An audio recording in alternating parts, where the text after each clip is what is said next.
Hi, welcome to another episode of the Lord's Delight. Today we are going to be talking about sovereignty of God. Do you believe in sovereignty of God? As a Christian, does that reflect in the way you behave? This is a question that has been on my mind this whole week, and maybe also because I've been reading Genesis and Daniel's at the same time. So they have so much parallel. If we want to start with Genesis, the first chapter in the first 25 verses, you see that God was before the beginning. And you can see that he knew exactly what he wanted to create in the order that he wanted to create.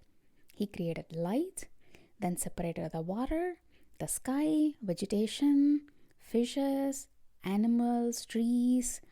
It went on in such a perfect order. He knew how he wanted the atmosphere set, the place set, the purpose for humans established. Then he brought the human beings inside. And can you also see that he created the light, but then he created the sun and the moon much later in the verse 17 and 18. So he does not need a source of light.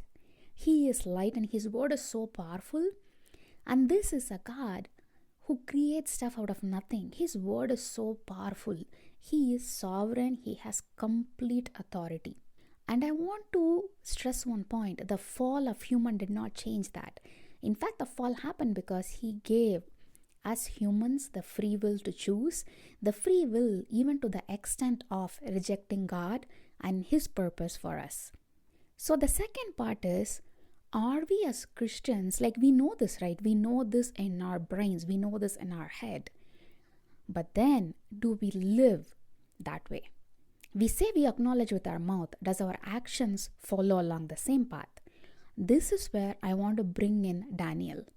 If you look at chapter 1, he is taken in exile by the people of Nebuchadnezzar. And it says that in verse 3, some of the Israelites from the royal family and the nobility. So Daniel had some sort of stature and status where he lived. But then it also goes on in 4 to say the preconditions: without any physical defect, handsome, showing aptitude for every kind of learning, well informed, quick to understand, unqualified to serve in the king's palace.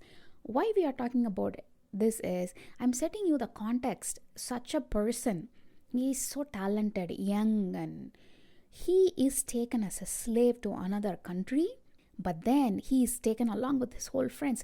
Can you imagine going from one country where you have all this position and you are well learned and you are in a certain kind of place to be a slave in another country? Think of that. To an extent, you can't call immigrant slaves. I get that, but look at it. You're not in your own country. You're not in that atmosphere. You are placed in a different atmosphere. But in verse 8, Daniel resolved not to defile himself with the royal food and wine. He did not hesitate. Oh, I am a slave. I'm brought here like this. Can I even make these kinds of questions to the chief official? No, because he held on to the convictions God gave him. He asked. He went to the extent of telling the person assigned over them, the God, the chief official, he says, test us for 10 days. Such a bold voicing out of his convictions. So in a tight situations, we might have people over us who are not Christians, not with the same beliefs, but are we voicing out? And he didn't say, oh, I shall not do it, you go away, this is it. He said it in a way. God gave him wisdom and tact, and you would see the same exact words if you read through Daniel. God gave Daniel wisdom and tact. And that is something I feel like at Christians we lack. Either so brutally goes, say, this is my conviction, okay, I don't even consider this, or the other extreme where we sometimes don't even open up and talk about what we believe. Here is a guy whom God has placed in a completely different environment. None of his beliefs, no power, no stature, slave in a completely different country, but still stands up for his conviction. Then comes the second chapter where Nebuchadnezzar is making an extreme demand, right? He's saying, I have a dream, but I won't tell you what the dream is but I want you to interpret it for me.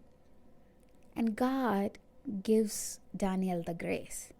And in that atmosphere, where Nebuchadnezzar thinks he is all powerful and he has his own gods, Daniel starts the revelation of the mystery by saying in verse 20, "Praise be to the name of God forever and ever.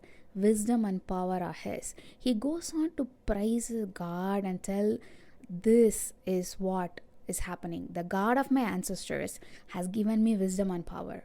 The God has made known to me what we asked. And that, giving God the glory, yes, it might be people think your talent, but can you clarify it in certain places saying, no, it is the grace of my God? I am guilty of this. When people say in classes, oh, you are awesome, you do this, you're so brilliant. Sometimes I say it's God's blessing, but sometimes I don't. I just keep quiet because I don't know how to react. But that is not an excuse. And he makes it very clear, Daniel. In verse 27 it says, "No wise man, enchanter, magician or diviner can explain to the king what he has asked. But there is a God in heaven who reveals mysteries." And that God is who's actually telling me this. And such a clarity of saying, this is not me, it's my God who revealed it to me. And actually giving a testimonial for who God is, His sovereignty, His authority. And we see at the end of the chapter that Daniel is placed in a high position and many gifts are lavished on him. And then what he does is he recommends for his friends. He was not somebody who's like, oh, I'm going to enjoy all this. I am a slave in a new place. Again, that boldness to ask for, hey, my friends also need to be up there. Recommending. But you know what? Furthermore, which I think is very hard to do, is none of this turned the head of Daniel. He was humble and still stuck on to God all the way through. And that is something, I guess it's a fear of mine. So when you receive so many blessings from God, I'm like, will I forget God? Because sometimes it's easy as humans to shift our eyes from the God who gives to the hand of Him where He gives the blessings. And you're so fascinated with those blessings that you forget the giver of blessings.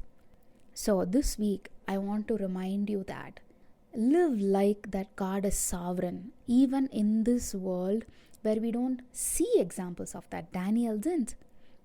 He was taken as a slave to a foreign country that worshipped different kind of gods.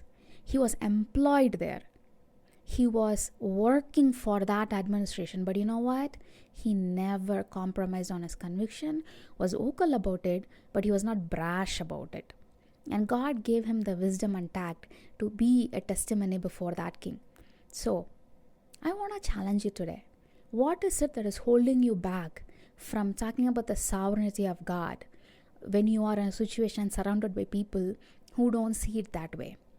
For me, yes, it is harder to talk to my classmates, so I'm going to work on getting better at saying this is a blessing of God and this is not a human intelligence.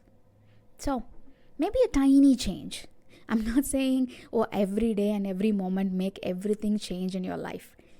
Find that one aspect where you can convey to people around you that God is sovereign, it's Him, it's not me. I'll talk to you guys next week. Bye.